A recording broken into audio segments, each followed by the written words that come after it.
부동산 공법에는 아까 말씀드렸는데 6가지 법이 있다고 했죠. 6가지 법이. 그 6가지 법이 어떠한 관계를 가지는지를 한번 보겠습니다.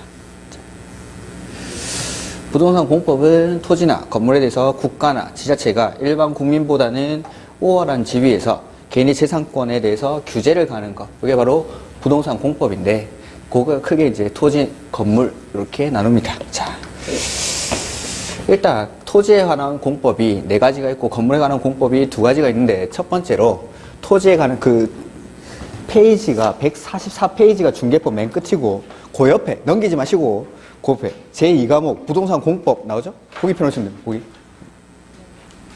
네, 거기 파란색. 거기 보면은 6개의 법이 나오죠. 1번부터 6번까지. 그 6개의 법이 부동산 공법 안에 있는 6개의 법입니다. 요 6개의 법이 어떤 관계를 가지는 보죠. 자, 토지에 관한 법인데 맨 처음에 나오는 게, 자, 무려 법의 이름이 13글자죠. 국토의 계획 및 이용에 관한 법률. 국토의 계획 및 이용에 관한 법률. 이렇게 줄여서 우리는 이제 국토계획법, 이렇게 긴 법들은 약칭이 있습니다. 법에서 만든 약칭이. 그 정식 약칭은 국토계획법이라고 합니다. 국토계획법. 근데 우리는 더 줄여서 국계법이라고 합니다. 국계법. 이렇게. 앞으로 이제 국계법 하시면은 부동산 관련된 업무를 하시는 분들은 다 알아듣습니다. 국계법. 그래서 국토의 계획 및 이용에 관한 법률. 요게 첫 번째입니다. 첫 번째. 자, 이것도 아까 약속드렸던 것처럼 용어를 하나하나 풀어보죠. 국토. 그러니까 우리나라에 있는 토지를 국토라고 해요. 국토. 이 국토 전체에 대해서 먼저 계획을 세웁니다. 계획을 세워서 그 다음에 부동산 공법은 규제하는 법률이라고 했으니까 국토 전체를 먼저 계획으로 규제를 합니다. 계획으로. 그 다음에 이 계획을 세워놓은 대로 뒤에 이용을 하는 것에 관한 규제를 하는 거예요. 이게 국토의 계획 및 이용에 관한 법률. 이렇게. 자, 요거 한번 보죠. 자, 우리나라 국토가 이렇게 있는데, 자, 부동산 공법적인 측면에서 정치적 상황 이런 거 다 빼고 공법적인 측면에서 우리나라 국토는 완전 무결하게 너무나 아름답게 이용이 되고 있습니까? 아니면은 몇 가지 문제가 있겠습니까? 몇 가지 문제가 있겠죠. 자, 우리나라 국토에 있는 문제점, 공법적 측면에서만 보면은 어떤 문제가 있을까요? 첫 번째.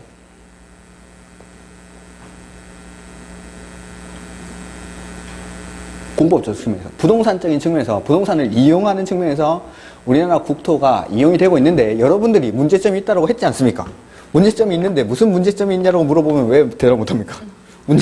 문제점을 느끼고 있는데, 자연에서 그런 것들 이제 뭐 난개발이라고 했습니다. 난개발. 네. 그 다음에 지도를 오랜만에 그리니까, 네? 자연재해. 이런 것들도 뭐 난개발이 되다 보니까는 자연재해에 대해서 대비를 못하고, 그러다 보니까는 뭐 자연재해가 뭐 부산의 마린시티 같은 데 보면은 방파제가 되게 낮게 설치를 해가지고 뭐 태풍 오면은 물이 넘어서 뭐 지하주차장이 다 잠기고 뭐 이런 문제가 발생하는데, 그런 것들도 일종의 난개발로 볼 수 있겠죠. 좀 하나만 설명드릴까요? 하나?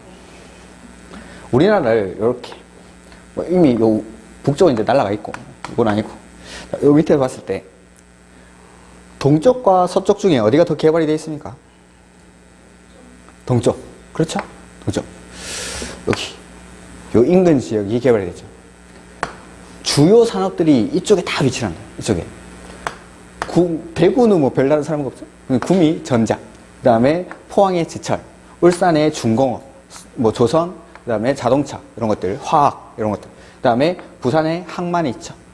그 다음에 부산이라든지 거제, 조선소 이런 것들. 그 다음에 창원, 마산의 전자산업들 이런 것들. 각종 주요 산업들이 여기에 위치를 합니다. 여기에. 그 다음에 여기서 뭐 만든 제품들을 부산항으로 옮겨가지고 여기서 수출을 하는 거죠. 이렇게 이런 사람들. 그래서 서쪽에 비해서는 동쪽이 훨씬 더 개발이 돼 있습니다. 물론 이제 김대중 정부 이후로는 이쪽이 좀 개발이 되기도 했죠. 개발이 되기로 했는데 그 이전부터 해가지고 뭐 지금도 정권이 또 바뀌었다가 다시 바뀌었는데 그때 해가지고 동쪽이 많이 개발했습니다. 이런 것들을. 그 다음에 두 번째는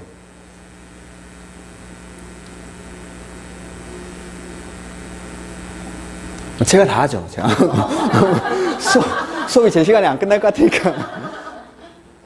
우리나라 사람들이 대부분 어디 삽니까? 도시 중에서도? 네. 여기. 인구의 절반이 여기 모여요. 그렇죠? 5천만 중에 2천만 이상이 여기 모여요. 국토가 효율적으로 이용되고 있는 것만 여기는 막 몰리고 여기만 집중적으로 개발되는 거죠. 그래서 첫 번째로는 수도권 집중화 현상, 그 다음에 두 번째로는 동서 간의 불균형, 이런 것들이 대표적인 국토의 이용에 관해서 문제가 될 수 있는 상황입니다. 그래서 자, 첫 번째로 국토가 이렇게 불균형적으로 효율적이지 못하게 이용이 되고 있다는 거죠. 왜 그럴까? 왜?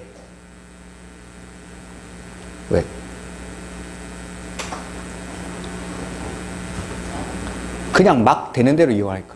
되는 대로. 즉, 계획을 안 세우고, 우리나라 국토 전체에 대해서 계획을 안 세우고, 그때 필요에 따라서 개발을 하다 보니까는 동쪽과 서쪽의 불균형, 그 다음에 수도권 집중화 현상이 발생을 하게 됩니다.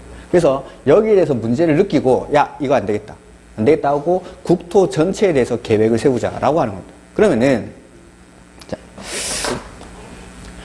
이러한 현상에 대해서 문제를 제기하는 사람은 이쪽에 있는 사람이 문제를 제기할까요? 이쪽에 있는 사람이 문제를 제기할까요? 동쪽, 서쪽? 동쪽, 여기 지금 잘 개발이 다 되고 있는데 여기서 왜 문제를 제기합니까? 여기서. 그렇죠. 개발이 안 된 데서. 개발이 안 된 곳에서 문제를 제기하게 됩니다. 문제를. 그러면은 이쪽에서 정권을 잡는 데가 맨 처음에 언제입니까?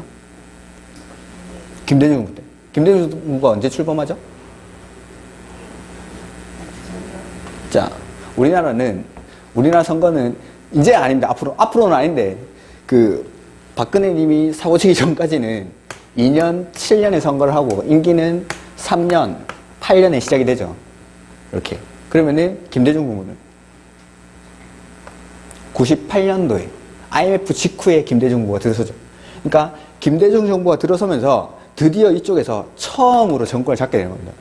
그러니까 이쪽 사람들이 불만을 가지고 있으니까, 이 사람이 여기에 대해서 이렇게 국토가 이용되고 있는 것에 대해서 문제를 제기하는 거죠. 문제를. 그러다 보니까는,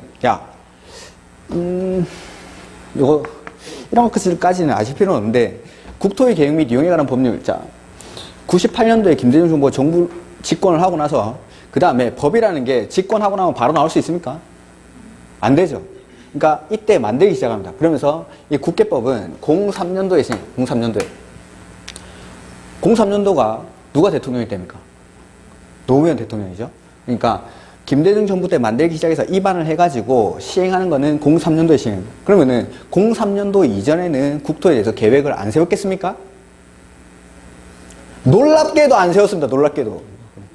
국토 종합계획 같은 것들은 있으면 당연히 있는데 이 국토의 계획 및 이용에 관한 법률에서 나오는 각종 행정계획들은 03년도부터 전체에 대해서 다 안 세운 건 아닙니다.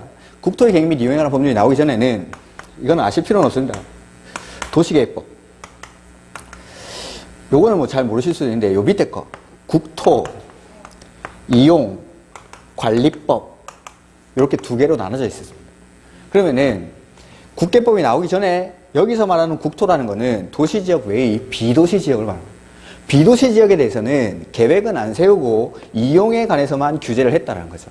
도시지역에 대해서는 계획을 세워서 규제를 했는데 그러다 보니까는 이러한 문제가 발생을 하는 겁니다. 문제가. 그래서 이 문제를 해결하고자 김대중 정부 때 먼저 국계법을 입안합니다. 국토를 이제 전체적으로 계획을 세워가지고 효율적으로 한번 이용을 해보자는 거죠. 그래서 먼저 국토 전체에 대해서 계획을 세웁니다. 그래서 계획으로서 먼저 우리나라 국토 전체를 규제를 하고 그 이후에 계획을 만들어 놓고 그 계획대로 이용을 하는 것에 대해서 규제를 합니다. 이게 국토의 이용, 계획 및 이용에 관한 법률입니다. 이렇게. 자, 하나 더 좀 설명을 드리면은, 부동산을 보는 시각 같은 건데, 여기 수도권이 개발이 되어 있죠. 그 다음에 서쪽보다는 동쪽이 훨씬 더 개발이 되어 있습니다. 그러면은 요 두 쪽을 이렇게 딱 연결하면, 이게 뭡니까? 이거? 경부선. 경부선. 우리나라는 이 경부선을 축으로 국토가 개발이 되고 있습니다. 예를 한번 들어볼까요? 자, 도시 현상들을 설명할 때는 대부분의 도시 현상들이 서울에 많이 일어나니까 요 서울 쪽을 많이 예를 드는데, 여기 서울이 있고, 일기 신도시가 만들어져요. 일기 신도시. 일기 신도시는 90년대 초반에 만들어져요. 90년대 초반에. 그 일기 신도시가 어디냐면은, 여기, 고양시에 일산이라는 데, 일산. 그 다음에 서울에서 인천 가기 전에 부천이라는 데가 있는데, 그 부천에 중동이라는 데가, 중동. 조금 크게 써. 중동. 그 다음에, 요 밑에 내려오면은 안양이 있습니다. 서울에서 이쪽 밑에 관악산 넘어가지고, 제가 이쪽을 잘 알죠. 신림동 요 관악산 꼭대기 살았으니까. 여기서 넘어오면은 안양이라는 게 있는데, 안양에 여기 평촌. 평촌 밑에 보면은 군포라는 게, 군포.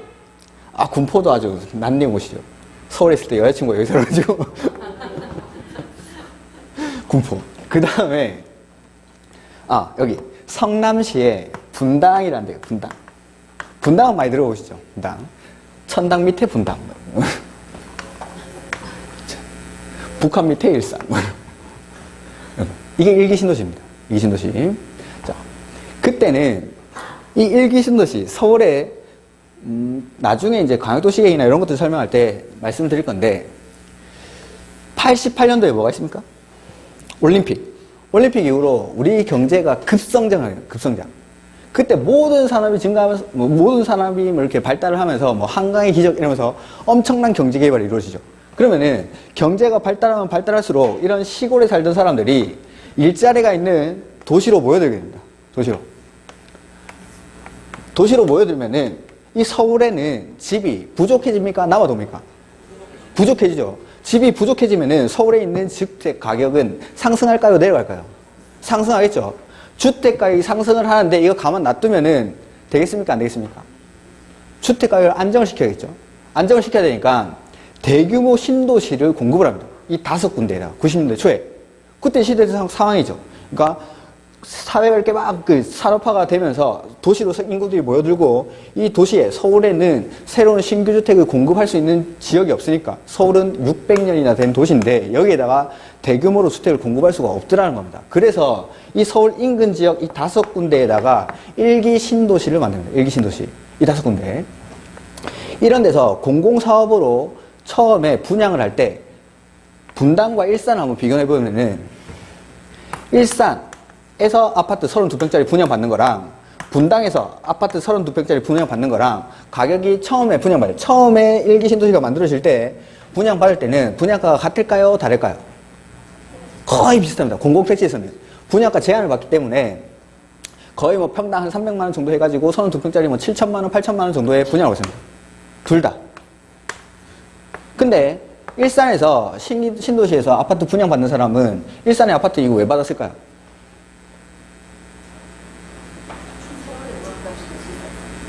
그렇기도 한데, 그럼 분당에 가면 안 됩니까? 분당에? 투자 목적보다는 그냥 직장에 가까워서. 일산이 내가 다니는 직장에 가까우니까. 내 직장이 이쪽에 있는 거예요, 서울에. 그러면은 출퇴근하기 편하니까 일산에 받는 거예요. 어차피 아파트 가격은 똑같으니까. 분당에 받는 사람은. 역시 분당 위에 올라가면 바로 여기 강남. 분당 위에 판교. 여기에 바로 강남. 판교가 비싼 이유는, 분당 판교 비싼 이유는 강남이랑 가까우니까. 이렇게. 분양가는 똑같은데 2000년대 2000년대 들어와가지고 2000년대 아파트 가격이 어떻게 됩니까? 분당은 10억씩 합니다. 10억씩. 분당 똑같은 가격으로 분양을 받았는데 일산은 3억? 4억? 왜? 분당 판교 옆으로 경부고속도로가 지나다닙니다.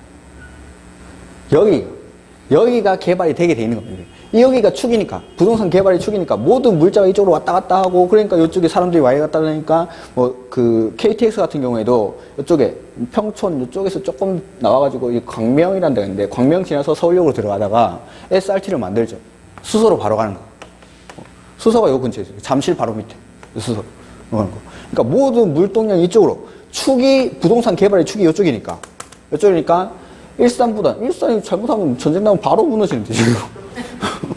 그러니까, 일산은 저 서울의 약간 북쪽에 있다라고 보시면 돼요. 제가 서쪽으로 표현을 했는데, 여기 조금 올라가요. 그러니까, 고양시가 요쯤에 있다고 생각하시면 되는데, 이쪽에 서울의 수색 같은 거, 상암동 월드컵 경기장이 이쪽에 있고, 그 넘어가면은 바로 고양시입니다. 고양시, 일산시 이런데, 저런 데다가 하는 거예요.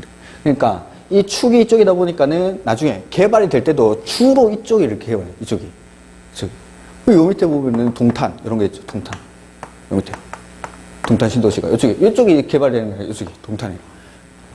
그러니까, 우리 대구 같은 데서도 보면은, 보통 이제 지방에서는 중심이 되는 곳이 시청이 있는 곳이라고 보시면 돼요. 그런 데가 보통 중구죠. 중구. 여기 중구.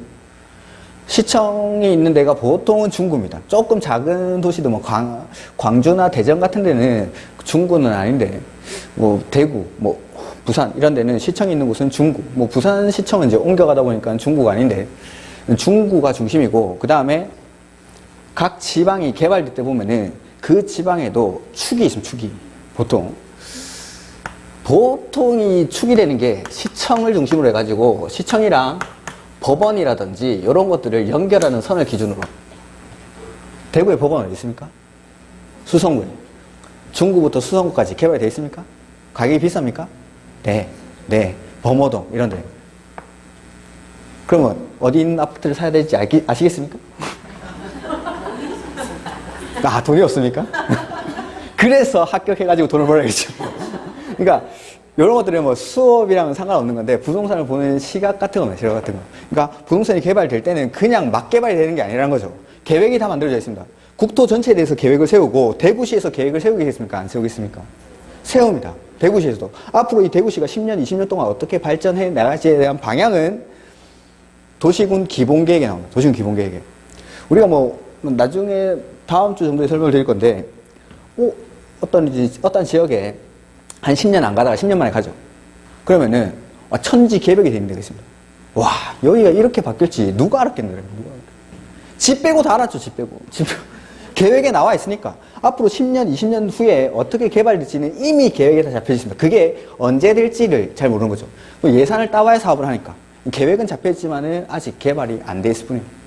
그 도시군 기본 계획은 우리가 볼 수 있습니까? 네, 당연히 볼 수 있습니다. 당연히. 인터넷에 검색하면 PDF 파일로 예쁘게 정리를 해놨습니다. 예쁘게. 그리고 올해는 아마 새로운 이런 것들은 기본 계획은 끝자리가 0이나 5로 끝나야 됩니다. 지금 만들어져 있는 게 2030 기본 계획인가 그럴 거고, 올해 아마 2040 기본 계획을 새로 만들 겁니다. 아마 이거 만들면은 한번 보시면, 토지에 투자하는 사람들은 이 기본 계획을 반드시 봅니다. 기본 계획을. 근데 이 정보는 나와 있습니다. 정보는 어떻게 개발될지 나와 있는데, 우리가 그 계획을 봤을 때 해석이 안 될 거죠. 해석. 거기 나와 있는 용어를 모르니까. 용어를. 그래서 이런 것들을 배워서 나중에 계획을 보고 투자를 하고 이렇게. 그러니까 부동산은 요 국토 전체도 마찬가지지만 그 지역에서도 어떠한 개발이 된 축이 있습니다. 요 축을 중심으로 해가지고 개발을 합니다.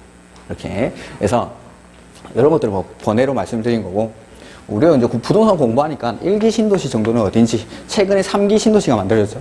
3기 신도시가. 그러면 판교 같은 게 대표적인 2기 신도시.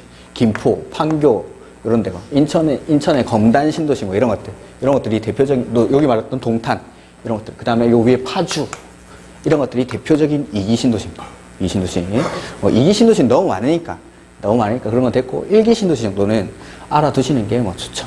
1기 신도시 90년대에 만들어지다 보니까는 지금 1기 신도시들, 분당, 일산 이런 것들이 재개발, 정비 사업을 할 기한이 도래를 하는 겁니다. 이런 데가. 그래서 지금 그 아파트, 그 재테크하는 카페 같은 데 들어가 보면은 분당 아파트 계속 소유해야 될까? 이런 것들 분쟁이 되게 많습니다. 이런 데는 개발하기 되게 힘듭니다, 솔직히.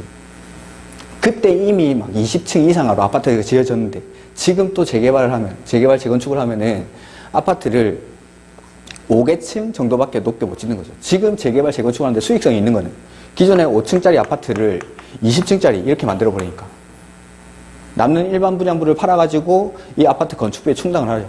그러면 원래 있던 조합원들은 싼 가격에 내가 들어가시는 겁니다. 이런 것들은 정비법에 가면 다시 한번 말씀을 드리겠습니다. 재개발, 재건축 이런 것들이 우리가 배울 정비법에 나옵니다. 정비법에. 이렇게.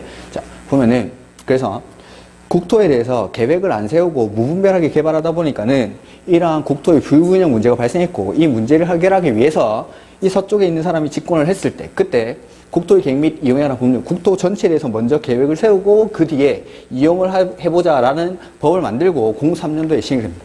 국토 전체에 대해서 계획을 세운 거는 아직 20년이 채 안 된 거죠. 그 다음에 요 이용인데, 이용에는 두 개로 나눠보면은 적극적 이용이 있고 소극적 이용이 있습니다. 적극적 이용과 소극적 이용.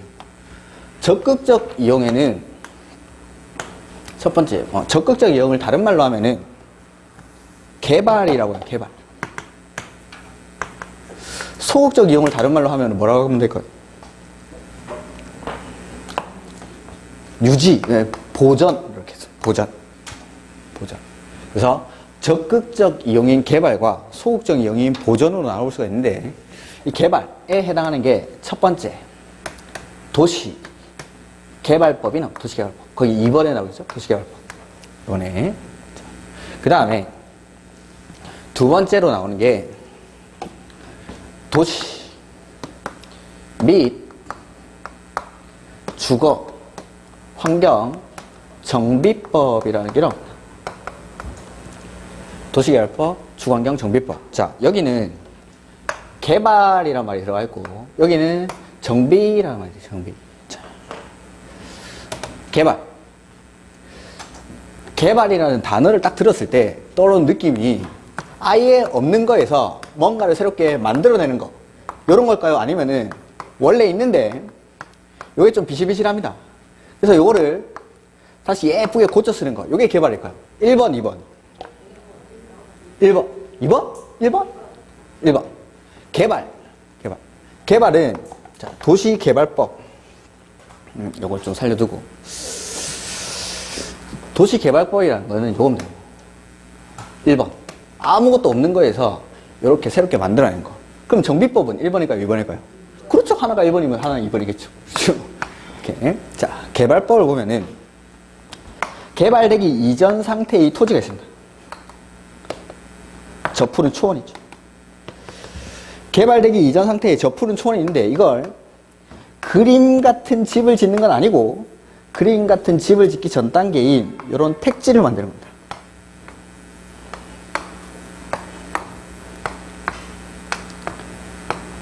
이 택지를 조성해 가지고 공급을 하는 거죠.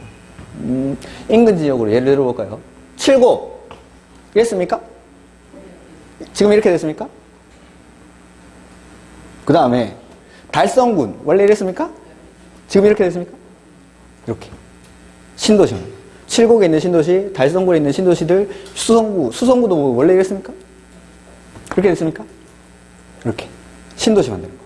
그러니까 개발되기 이전 상태의 토지, 저푸른 초원을 그림 같은 집을 짓는 건 아니고 이렇게 택지를 조성하는 택지를. 요게 도시개발법. 그러니까 아무것도 없다가 이런 택지를 만들어내는 거예요. 이게 개발법입니다. 근데 정비법이라는 거는 뭐 여기도 마찬가지죠. 일기 신도시, 일산, 중동, 평촌, 군포 다 이랬다가 이렇게 만들어내는 거죠. 근데 정비법은 자, 여기 30년 된 아파트가 있습니다.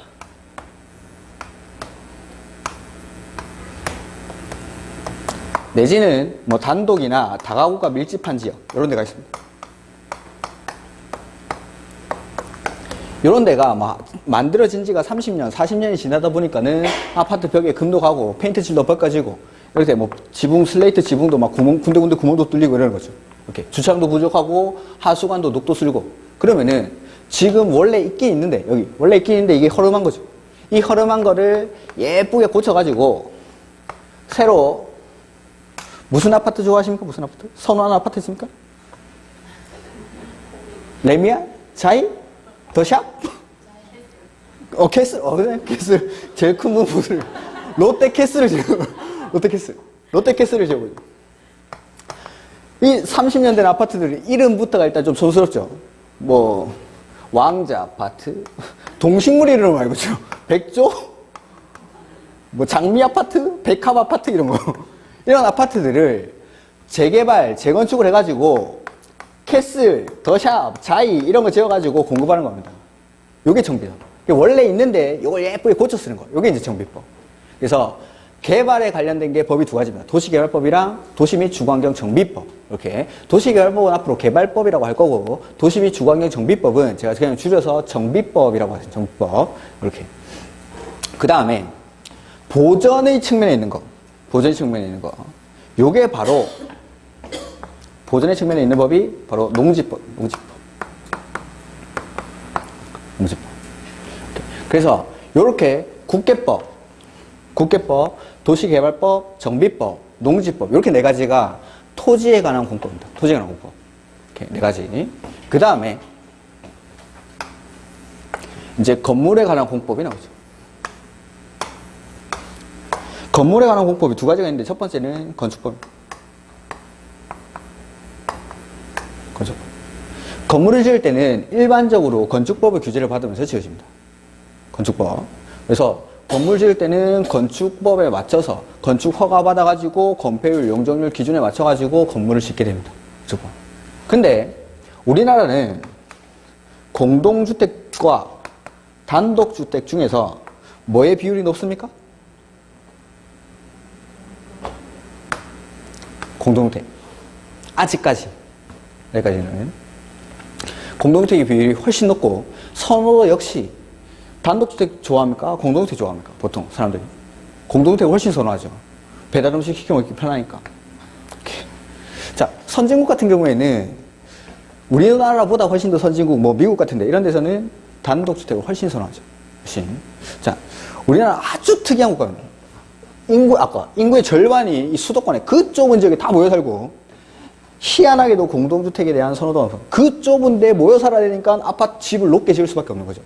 그리고 진짜 이상한 아줌마들인데 애들 아파트 가지고 계급을 나누죠. 계급을. 뜰한채 이런 휴먼시야 이런 데 살면 놀지 마 이러고.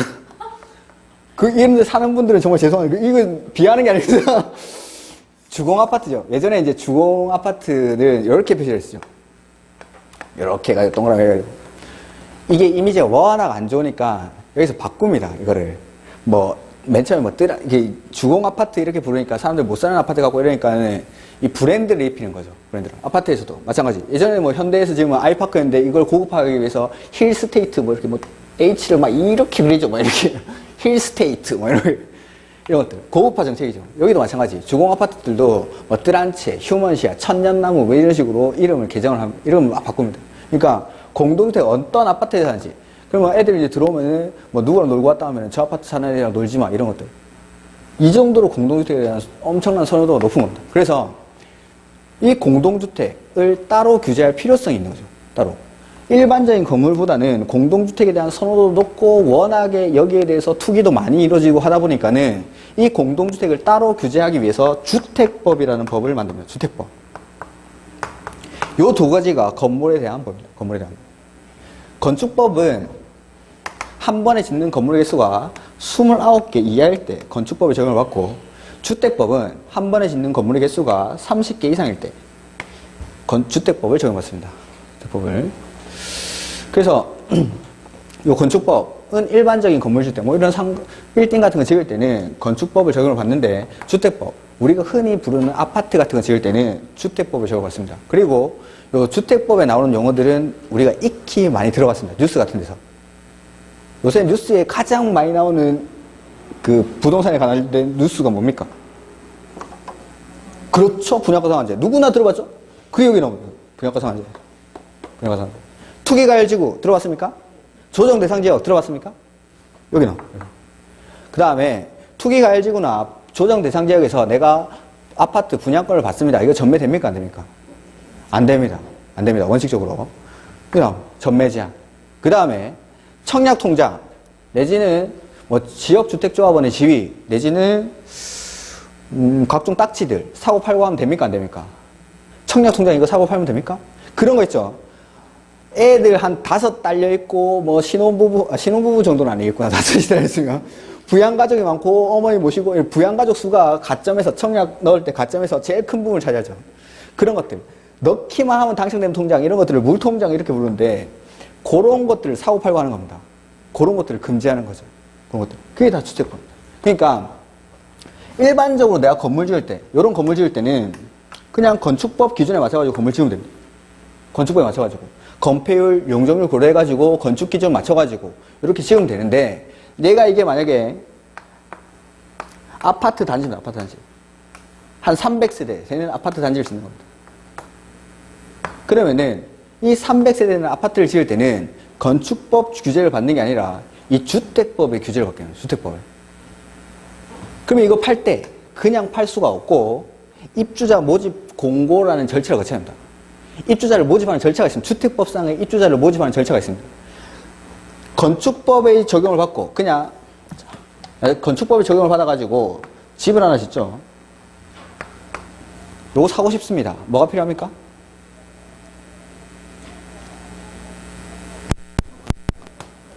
돈이 필요합니다. 돈이. 건축법 적용을 받고 지어진 건물은 살려고 할 때 돈만 있으면 삽니다. 돈만 있으면. 근데 주택법 적용을 받고 지어진 건물은 돈 역시 필요한데 이거 말고도 내가 이 아파트 신축하는 아파트 분양받으려면 뭐가 필요합니까? 청약 통장이 필요해요. 청약 통장이. 청약 통장이. 아니면 뭐 분양권을 전매를 해서 사야 되는 거죠. 그러니까 내가 이 신축하는 아파트를 사기 위해서는 청약 통장이 필요합니다. 그러니까 주택법의 적용을 받고 지어지는 건물이기 때문에 그냥 돈만 있으면 안 되고 청약 통장으로 아파트 투여해가지고 그 뭐 접수를 하고 당첨이 됐을 때 그때 이 신축하는 아파트를 분양받을 수 있는 거예요. 그래서 주택법 적용을 받고 지어지는 건물은 이 주택법에 규정된 규제를 다 받게 됩니다.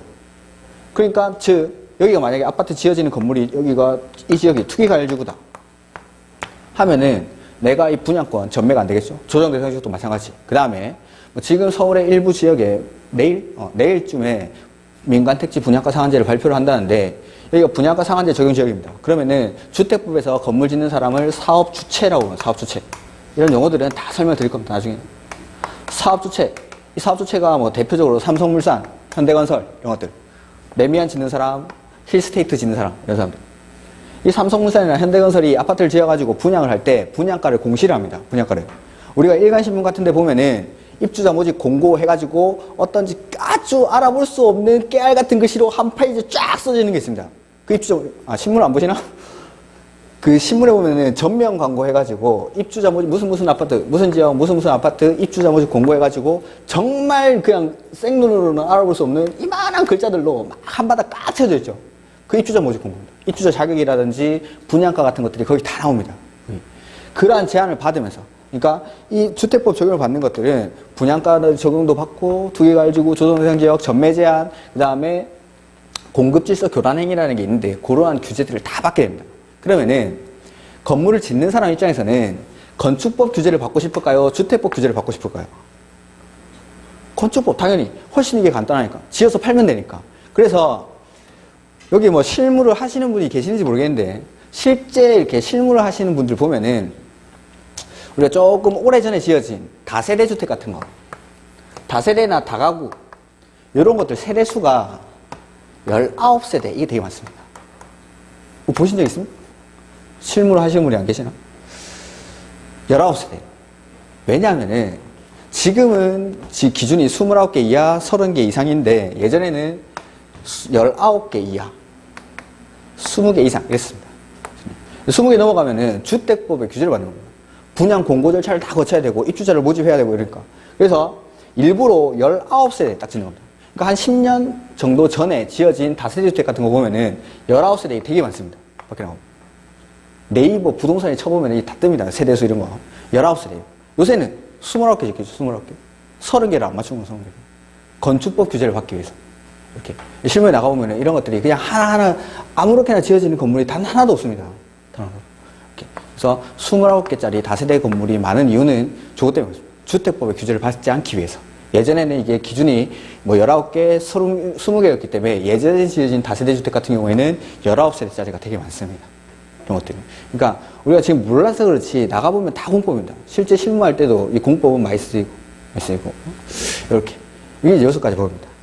그 다음에 각각의 출제 비중을 한번 보면은 국계법에서는 총 우리 40문제가 나오는데 이제 공법은 더 이상 40문제라고 하면 각 과목마다 40문제가 출제가 되는데 공법은 40문제 플러스 알파입니다.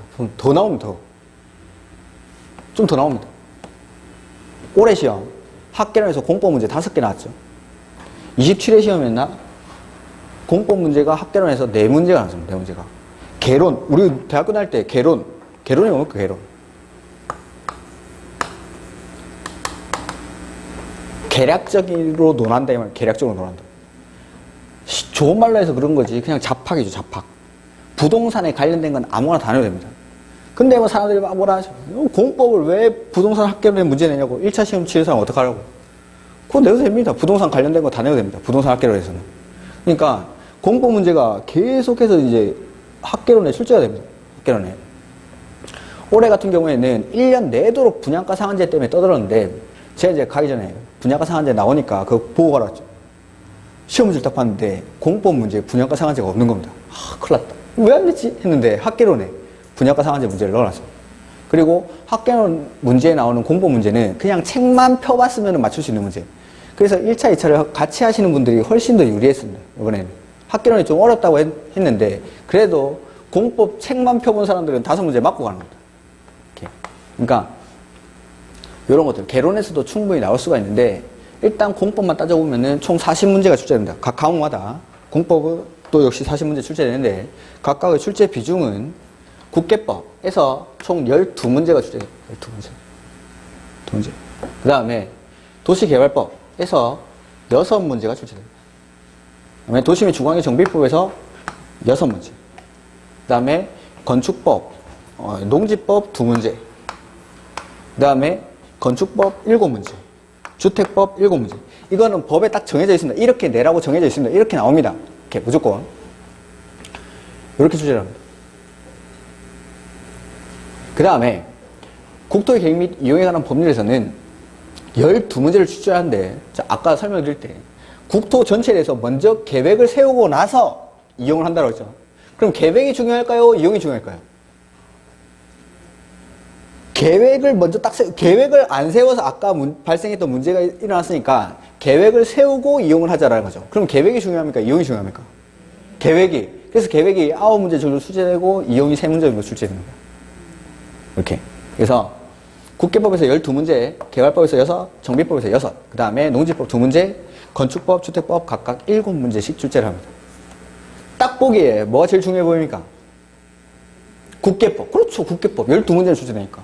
그리고 자 국계법의 이용의 측면에서 개발로 들어와가지고 이 개발이 다시 도시개발법, 주거환경 정비법으로 나뉩니다. 이렇게. 그러니까 국계법의 내용을 모르면은 개발법, 정비법은 하기 힘듭니다. 그래서 저는 수업을 5월 이전까지는 거의 국계법만 합니다. 거의. 진도는 걱정 안 하셔도 됩니다. 진도는 제가 알아서 하는 거고, 야, 국계법을 뭐 이렇게 한 달 넘게 하는 거, 그렇게 해도 됩니다. 그렇게. 충분히 가치가 있습니다. 충분히. 국계법에서 쓰는 용어를 개발법, 정비법, 무려 또 건축법이나 주택법에서 쓰는 경우도 있습니다. 그러니까 국계법이 정리가 안 돼 있으면은 뒤에 것들은 볼 것도 없이 다 틀립니다. 국계법 안에 있는 내용에서 여기 파생돼서 나오는 겁니다. 이런 것들은 나중에 설명드리고. 그러니까 아까 뭐 시험 전체에 대해서 시험 전체는 1차 과목 먼저 위주로 하고 2차 과목 공부하시라고 했는데 공법만 국한에서 본다라면은 여러분들은 국계법을 위주로 처음에는 초반에는 국계법을 정리를 해야 됩니다. 이게 정리가 안 되면은 뒤에 거는 그냥 막 엉망진창이에요. 그러니까 요거 위주로 공부를 해야 됩니다. 내가 정말 뭐 민법이랑 학계론 하다가 시간이 남아돈다 하면은 국계법이에요. 그래서 국계법을 모의고사를 쳤을 때 내가 한 10문제까지는 좀 그렇고 한 8문제 정도 알고 맞출 수 있다 하면은 다른 거 하면 됩니다. 제가 만약에 과외를 한다라면은 이거 다 맞을 때까지 절대 이 뒤에 거 하지도 않습니다. 하지도 않는데 뭐 학원 수업이니까 어쩔 수 없이 다 하긴 합니다. 수업에는 다 하는데 수업에 비중을 일찍 줄 겁니다. 대신에 5월달 넘어가면은 이쪽 또 많이 할 겁니다. 이쪽을 이제 문제풀이 할 때 이런 것들을 많이 할 겁니다. 이론 과정에서는 대부분의 시간을 이쪽에 투자를 할 겁니다. 그러니까 여러분도 공부를 하실 때 국계법 위주로 공부를 해주시면 되겠습니다. 공법은. 그리고 국계법에 나오는 용어들은 반드시 좀 확실하게 정리를 하셔야 돼요. 그래서 부동산 공법은 토지랑 건물에 관한 공법 이렇게 나뉘는데 토지에 관한 부분 이렇게 4가지, 그 다음에 건물에 관한 법이 2가지 이렇게 나뉩니다. 자, 요 6가지의 법을 설명을 드렸고 요 6가지가 어떠한 체계를 갖는지를 한번 보죠. 우리나라 국토 전체에 대해서 부동산에 대해서 국가나 지자체가 일반 국민보다는 우월한 지위에서 규제를 가하는 법은 아까 몇 개나 있다고 했습니까? 그냥 많다라고 했죠. 안 들으시네. 그냥 듣고 있으라니까. 많죠? 많죠. 근데 이 많은 법들 중에서 공인중개사 시험을 위해서 6가지 법을 빼냅니다. 근데 이 6가지 법을 그냥 무작위로 막 빼내는 게 아니라 생각을 하고 딱 골라가지고 빼는 거죠. 6개의 법을. 그 중에서 첫 번째가 바로 국토의 계획 및 이용에 관한 법입니다. 국토의 계획 및 이용. 그래서 요 우리나라 국토 전체에 대해서 먼저 계획을 세우는 계획을 세워서 규제를 하고 뒤에 이용을 하는 것에 관해서 규제를 합니다. 그러면은 우리나라 국토는 뭐 서울, 대구와 같은 도시지역도 있을 거고, 도시지역, 빌딩이 막 들어서 있는 도시지역, 이렇게 택지가 조성되어 있는 도시지역도 있을 거고, 아직 개발되기 이전 상태인 이런 토지도 있겠죠. 농지도 있을 겁니다. 그러면은 개발되기 이전 상태의 이 토지에 대해서는 무슨 법, 저 6가지 중에 무슨 법이 적용이 될까요? 그렇죠. 농지법. 개발되기 이전 상태니까. 이런 것들은 요 상태에서는 농지법 같은 게 적용이 됩니다. 농지법 같은 게. 그래서 먼저 국토 전체에 대해서 계획을 먼저 세우고 요걸 이용하는 것에 대해서 규제를 일단 해놓고 그 다음에 이 도시들 중에서 뭐 이렇게 개발되기 이전 상태의 토지도 있고 개발이 된 도시지역도 있는데 개발되기 이전 상태의 토지를 농지법에서 규제를 합니다. 자, 근데 이 도시개발법, 이 바로 아무것도 없는 데서 만들어내는 거죠. 택지를. 개발되기 이전 상태의 토지를 도시개발구역으로 지정을 합니다. 도시개발구역으로. 그래가지고, 자, 이 도시개발구역은 저푸른 초원. 여기다 쓰지 말고. 저푸른 초원 있죠? 저푸른 초원 위에. 그림 같은 집을 짓는 건 아니고, 그림 같은 집을 짓기 전 단계인 네모 반듯한 택지를 만듭니다. 그렇지.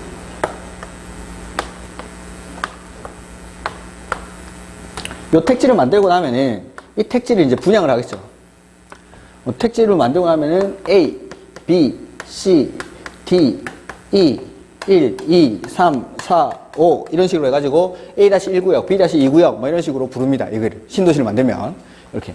그래서 자. 이 신도시를 만들면은 그 신도시 중개사 사무소 가보면은 지도가 이 행정구역 지도가 있고 그 옆에 보면은 지도에다가 색칠을 막 해놓은 게 있습니다. 여기는 노란색, 여기는 뭐 빨간색, 여기는 뭐 파란색 이런 식으로 색깔 다 다르게 가지고 용도 이 택지를 조성하면은 이 택지의 용도가 붙습니다. 여기는 주거용지, 여기는 상업용지, 여기는 공업용지, 여기는 녹지공간, 여기는 폐기물 처리 시설 이런 식으로 해가지고 이 딱딱 섹터를 나눠놓고 요거를 무슨 용도로 쓸지를 구분을 했습니다. 신도시에 가면 이런 지도가 반드시 붙어 있습니다. 예. 그러면은 자, 요 지역을 주거용지로 택지를 조성을 한 겁니다. 주거용지로. 그러면은 A-1구역 분양을 하는 거죠. 삼성물산, 현대건설, GS건설 들어옵니다. 이 사람들 중에서 이 택지를 분양을 할 때 당연히 경제 입찰하겠죠. 가장 비싸게 사겠다는 사람한테 파는 겁니다. 그러면은 그 삼성물산이 당첨이 되면은 이 삼성물산이 여기에다가 레미안을 짓겠죠. 레미안. 여기는 뭐 GS에서 받았어. 그러면 여기는 자이가 짓는 거죠. 주거용지로 공급을 하는 겁니다. 그 다음에 여기는 상업용지 목적으로 개발했습니다. 상업용지 목적으로. 그러면은 여기는 상업용 빌딩 같은 것들이 들어올 수 있겠죠. 상업용 빌딩이. 여기는 뭐 공장용지로 지었다. 그러면은 공장이 여기 이제 들어서는 공장이. 이렇게. 자. 도시개발법에 적용을 받아가지고, 여기 이제 농지를 이렇게 택지를 조성할 때는 도시개발법이 적용이 되겠죠. 이게 신도시를 만들어가지고, 신도시를, 도시개발법이 하는 역할은 주택이 지어지기 전에, 건물이 들어오기 전에 택지를 조성하는 단계까지가 개발법이 하는 역할이고, 이 위에 레미안 지을 때는 무슨 법이 적용을 받을까요? 레미안을 20세대만 지을까요? 주택법. 그 다음에 요 밑에는 주거용지인데 단독주택용지로 공급을 하는 겁니다. 요새 이런 거 많이 하죠. 신도시 만들면은 단독주택용지 해가지고 땅 분양해가지고 이렇게 아파트 단독주택만 딱 모여있는 거. 이런 것들. 단독주택 지을 때는 건축법에 적용을 받겠죠. 그 다음에 여기 자이 지을 때도 주택법에 적용을 받는 거. 그 주택법이나 뭐 건축법 이런 거 상가 빌딩 같은 거 지을 때는 빌딩 역시 건축법에 적용을 받아요. 건축법. 주택은 공동주택에 대해서 특별히 규제를 하는 거예요. 그래서 이런 것들도 건축법. 그래서 요 택지를 조성한 단계 위에다가 주택법이나 건축법에 적용을 받으면서 이렇게 건물들이 들어오죠. 그러면 이제 하나의 신도시가 탄생을 했습니다. 이렇게. 하나의 신도시가 탄생하고 나서 시간이 경과합니다. 아까 말했던 1기 신도시들. 지금 90년대 초반에 만들어지고 거의 40년이 다 돼가죠. 30년, 40년이 경과를 합니다. 30년, 40년이. 그러면은 이 레미안이 30년, 40년 후에는 뭐 금도 가고 이렇게 녹도 쓸고 하수관에 레미안도, 자이도 마찬가지. 이렇게. 여기는 주거지역이죠. 이 주거 환경을 개선을 하는 겁니다. 주거 환경을. 노후불량 건축물이 밀집한 지역의 주거 환경을 개선하기 위한 거. 그래서 주거 환경. 내지는 이런 상업용 빌딩 같은 거. 우리 이제 여기 있는 동성로나 이런 지역. 이런 지역의 상업용 빌딩. 요 도시 환경도, 여기도 보면은 저쪽에 뭐 약재골목이나 이런 데 가면은 되게 낙후된 지역이 돼 있죠. 시가지긴 한데. 요런 도시 환경이 되게 노후불량 건축물이 밀집하고 낙후가 되려. 그래서 요런 데를 개발하면 도시. 그래서 레미안을 개발하면 주거, 환경을 30년, 40년 뒤에 정비를 하는 겁니다. 정비를. 그게 도시 및 주거환경 정비법. 보시면은 우리나라 국토 전체에 대해서 먼저 계획을 세우죠. 계획을 세우고 나서 하나의 도시가 탄생을 합니다. 도시개발법에 적용을 받으면서. 그리고 이 도시개발법을 적용을 받으면서 택지를 조성하고 나면은 이 택지 위에 건물들이 건축법이나 주택법의 적용을 받으면서 들어서고, 그러면 이제 하나의 도시가 완성이 되죠. 완성이 되고 나서 30년, 40년이 지나면은 이 지역들이 노후불량 건축물이 밀집한 낙후된 지역으로 바뀌니까 여기를 다시 살려보자. 이거 정비법이 이거였죠. 원래 있긴 있는데 이게 허름하니까 이걸 새로 고쳐 쓰는 거. 이게 정비법이니까 30년, 40년 뒤에는 이 지역들이 되게 낙후 지역으로 바뀌었으니까 이걸 다시 한번 살려보자라는 게, 이 도시 지역을 정비하면은, 도시 환경을 개선하면은 도시, 주거 환경을 개선하면은 주거, 환경을 정비하는 법. 이게 이제 도시 및 주거 환경 정비법. 그래서 부동산에 관련된 법이 100개 이상 엄청나게 많은데 그 중에서 공인중개사 업무랑 관련된 6가지 법을 빼야 되는 겁니다. 그 6가지 법이 국토 전체에 대해서 계획을 세우고 하나의 신도시가 탄생을 하고 발전해 나가면서 소멸하는 단계까지, 소멸하고 나서 다시 살리는 단계까지 이 6가지 법의 하나의 체계를 이루는 겁니다. 이렇게. 아무렇게나 막 뽑아내는 게 아니라. 이러한 과정에서 공인중개사들이 개입을 하더라는 거죠. 공인중개사들이. 그래서 공인중개사가 되려면은 요 정도 법들은 알라라는 겁니다. 알라는 거. 그래서 이 6가지 법을 하나의 과목으로 만들고 이 과목에서 시험을 치르게 됩니다. 공인중개사 시험에서. 그래서 이런 것들. 뭐 별거 안 되지? 별거 안 돼. 어렵다 하는데 별거 아닙니다. 보면은. 그러니까 체계를 갖고 저는 항상 아까도 말씀드렸지만은 그냥 막 외우십시오 하는 거는 거의 없습니다. 거의. 하나를 다 설명드릴 거고 왜 그런지도 다 설명드릴 겁니다. 그래서 이 6가지 법은 이러한 체계를 갖습니다. 그리고 중요한 거는 12문제나 출제되는 국계법. 뭐 출제 비중으로는 30% 정도에 해당하는데 그것보다 훨씬 더 중요한 역할을 가지는 게 국계법입니다. 이거 정리 안 되면은 다른 거 개발법, 정비법 이런 걸 하나도 못 합니다. 그러니까 요거부터, 요거 위주로. 오늘 뭐 한 거 없죠. 그냥 오늘은 책도 없고 어제 봤던 민법 보시면 민법. 그러니까 다음 주부터는 들어가가지고 국계법부터 설명드립니다. 국계법 안에 뭐 광역도시계획, 도시군기본계획. 다음 주도 엄청 중요한 용어를 설명할 겁니다. 뭐 관할이라는 것들. 그러니까 반드시 오셔가지고 꼭 들으시기 바랍니다. 네, 오늘 수고 많으셨고 다음 주에 뵙겠습니다. 수고하셨습니다.